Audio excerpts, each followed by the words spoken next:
Hola mis niños de sexto, ¿cómo están? Comenzamos la semana 16, la clase de ciencias con la tía Maribel. En esta semana vamos a ir repasando algunos contenidos que se trabajaron en la semana 14. ¿Ya? El objetivo será retroalimentar el trabajo formativo de la semana 14 aplicado en la asignatura de ciencias. Esa semana se hizo un trabajo que fue para saber cuánto nosotros hemos aprendido en todas estas semanas de pandemia. Las actividades que vamos a realizar en esta clase son 5. La primera actividad, deben escribir la información relacionada a la retroalimentación. En la pauta de trabajo hay un párrafo bien pequeñito que explica qué es la retroalimentación y para qué sirve, ¿ya?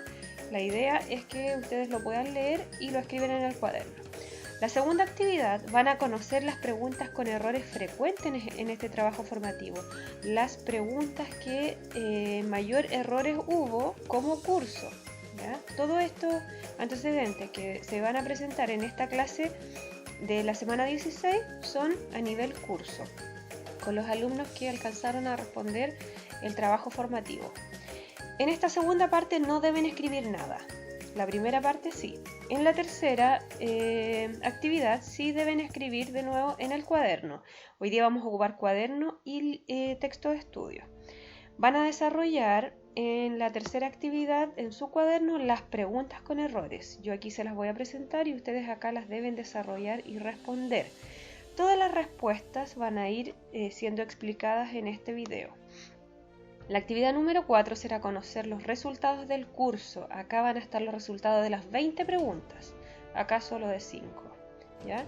Y la última actividad, ustedes deberán integrar aprendizajes en el texto de estudio, en la página 246. En esa página hay unas actividades que deben desarrollar en el mismo libro. ¿Ya? Entonces para la actividad 1 y 3 ocupamos cuaderno. Para la actividad 5 vamos a ocupar el texto de estudio. En el texto de estudio, las páginas anteriores a esta que se menciona aquí, hay información que ustedes pueden ir repasando para poder responder estas preguntas, aunque yo las voy a explicar también en el transcurso de este video. Bien. Acá les presento las 5 preguntas que obtuvieron mayores errores en este trabajo formativo. Comenzamos con la actividad número 2 entonces. La pregunta 5, la pregunta 7, la 9, 12 y 13. Luego se van a explicar en la próxima imagen. ¿Qué quiere decir los aciertos acá y este número? Quiere decir que solo 7 niños del total del grupo que respondió tuvieron buena esta pregunta. 10 niños tuvieron buena la pregunta 7, 13 niños tuvieron buena la pregunta 9 y así sucesivamente, ¿ya? De esta misma manera también se está presentando los resultados del curso después. El porcentaje equivale al 23% del curso que acertaron o respondieron bien esta pregunta, el 33% del curso y así sucesivamente, ¿ya? Ustedes tienen la posibilidad de pausar este video para ir deteniéndose en lo que más les interesa. Bien, aquí pasamos a explicar cada una de las 5 preguntas elegidas con mayores errores. Esta actividad se debe desarrollar en el cuaderno. Ustedes van a escribir la pregunta 5, pero no van a escribir todas estas alternativas. Ustedes van a redactar una respuesta, solo con la alternativa correcta, pero la van a redactar como respuesta completa. Está la explicación acá y yo también se las voy a ir entregando. Luego escriben la pregunta 7, solo la alternativa correcta redactada completa, ¿ya? La pregunta 1 dice, ¿qué medidas se deberían tomar para disminuir la contaminación de la hidrosfera? Acá se equivocaron porque a lo mejor no se confundieron con alguna otra capa, entonces por eso es que pusieron otras alternativas. Por ejemplo, esta alternativa de los aerosoles y emiten gases tóxicos, esto no tiene que ver para nada con la contaminación de la hidrosfera, esto tiene que ver con la contaminación atmosférica, ¿ya? Entonces, la alternativa correcta para poder disminuir la contaminación de la hidrosfera es utilizar detergentes biodegradables. ¿Qué significa eso? Lo biodegradable se degrada más rápido. ¿Ya? Hay detergentes o hay elementos que pasan millones de años en la naturaleza y no se degradan. Entonces, los detergentes biodegradables son aquellos que contienen algún elemento que se descompone o se degrada en corto tiempo, de manera natural, ya no necesita alguna intervención para degradarlo. Por eso es muy importante no contaminar utilizando esos tipos de detergentes. La pregunta número 7. ¿Cuál de las siguientes opciones corresponde a propiedades químicas del suelo? Ya tenemos la estructura, que no tiene que ver con propiedades químicas, sí, sino que la capacidad de intercambio, el pH y la salinidad tienen que ver totalmente con las propiedades químicas. ¿Qué son las propiedades químicas? Se relacionan con la composición química del suelo. El suelo tiene una composición química. Todo suelo va a tener composición química y esto resulta del proceso de la formación y de la evolución del suelo, ¿ya? Porque el suelo se formó con un determinado tipo de componente y cantidad y todo, y después se va transformando. La misma naturaleza va haciendo que el suelo evolucione, ¿ya? Que mejore o se deteriore más en algunos casos. Y algunas propiedades químicas son fertilidad o capacidad de intercambio, que es lo mismo. El pH del suelo tiene relación con la acidez del suelo y la salinidad. El suelo tiene minerales y tiene sales, ¿ya? Y hay suelos que tienen mayor cantidad de sal que otros. Por lo tanto, cada una de estas propiedades le da al suelo alguna utilidad. Por ejemplo, la fertilidad es muy importante. La capacidad de intercambio se refiere a la retención de los nutrientes que tiene el suelo. Hay suelos que retienen nutrientes, que forman humus, que tienen bastante materia orgánica y esos suelos son más fértiles, ¿ya? La acidez tiene que ver con una propiedad importante porque controla los procesos químicos que se originan en el suelo. Y esto afecta o beneficia en algunos casos. Y la salinidad, cuando el suelo es muy salino, tiene más sal de la que una planta puede soportar, esta plantita o este vegetal puede ir muriendo, ¿ya? A eso se refiere entonces las propiedades químicas del suelo. No olviden, son 3 propiedades químicas importantes: capacidad de intercambio, pH y salinidad. ¿Ok? Continuemos entonces con las otras 3 preguntas que tuvieron mayores errores. Fue la pregunta 9 también, la 12 y 13. En la pregunta 9, acá en este sector del lado derecho yo tengo las preguntas con las alternativas que aparecían en ese trabajo formativo, y acá yo puse imágenes. Cada imagen y texto explican un poco la respuesta de acá, ¿ya? Entonces la pregunta 9 dice: suelos secos, duros e impermeables, por lo tanto no permiten el crecimiento de la vegetación. El arcilloso permite un poquito, el arenoso también, el suelo orgánico muy fértil y permite totalmente el crecimiento de vegetales. En cambio el suelo rocoso es el que es duro, el que no se puede no puede entrar agua y no permite el crecimiento de ninguna vegetación. Esto era bastante fácil si nosotros teníamos claro los otros tipos de suelo, las características del arcilloso, del arenoso y del orgánico. El orgánico es el que más nosotros hemos escuchado hablar, ¿ya? Entonces los suelos rocosos no tienen horizontes A y B. Recuerdan, los horizontes A y B eran los que estaban un poco más arriba, donde había mayor cantidad de humus, era un suelo más fértil. La primera capa de encima del suelo eran los horizontes A y B. Y este suelo rocoso no tiene esas capas, ¿ya? Empieza de ahí hacia abajo. Se fijan que toda esta parte es pura roca.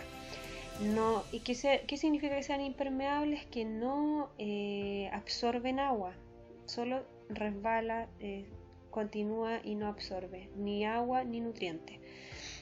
Y tiene un aspecto muy seco siempre. Pregunta número 12. ¿Cuál de las siguientes acciones realizadas por el ser humano provocan la erosión del suelo? Verter petróleo contamina, pero no erosiona el suelo, ¿ya? Emitir gases tóxicos, esto que contamina la atmósfera y no tan directamente el suelo. Y utilizar aerosoles también tiene que ver con la atmósfera. Entonces, lo que erosiona el suelo es la tala de bosque. ¿Por qué? Miren las consecuencias que tiene la deforestación. Erosiona el suelo, altera, ocurren alteraciones climáticas después también, una vez que el suelo está sin vegetación, y hay una reducción de la biodiversidad. ¿Qué significa esto? Que vamos a tener menos variedad de plantas, de animales, ¿ya? Y el calentamiento global, están escuchados, porque el suelo también se va a calentar mucho más, la vegetación ayuda a retener un poco de humedad. Entonces hay menos calentamiento global si nosotros tenemos mayor cantidad de vegetación. Ayuda también al tema de la oxigenación. Después tenemos la última pregunta que vamos a analizar, la pregunta 13. ¿Cuál de las siguientes medidas se deberían tomar para mitigar la erosión antrópica? Estas son muy similares, estas dos preguntas.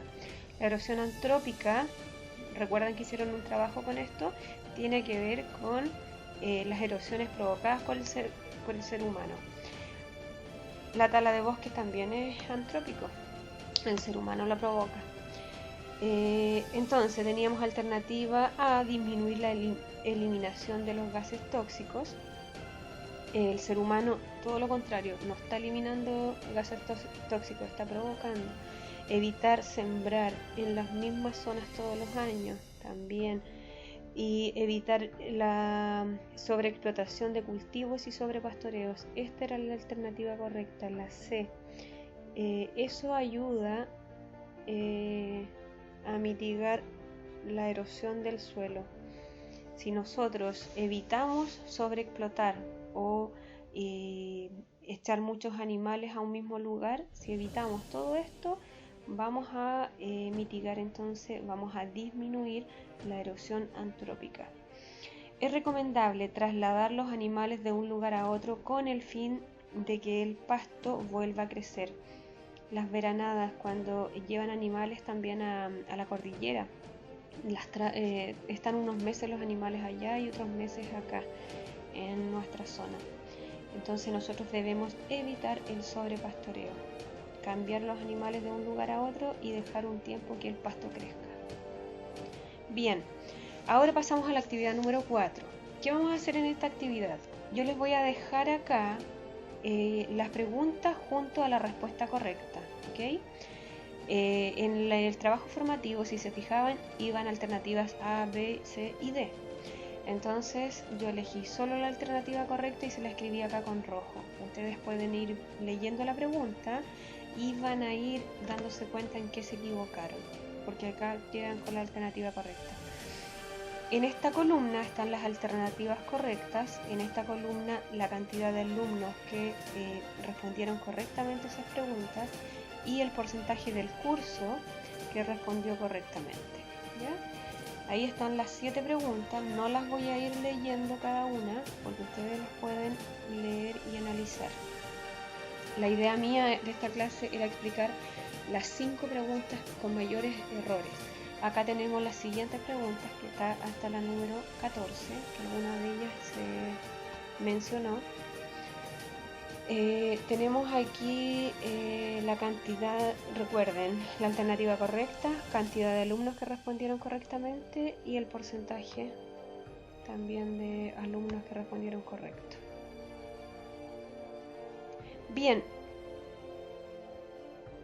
ahí teníamos la actividad número 4, analizar la respuesta. Y en la actividad número 5 deben ir a la página 246 del texto de estudio y vamos a repasar o recordar una parte que no estaba en el trabajo formativo, pero que es importante cerrar esta unidad explicando esto, ¿ya?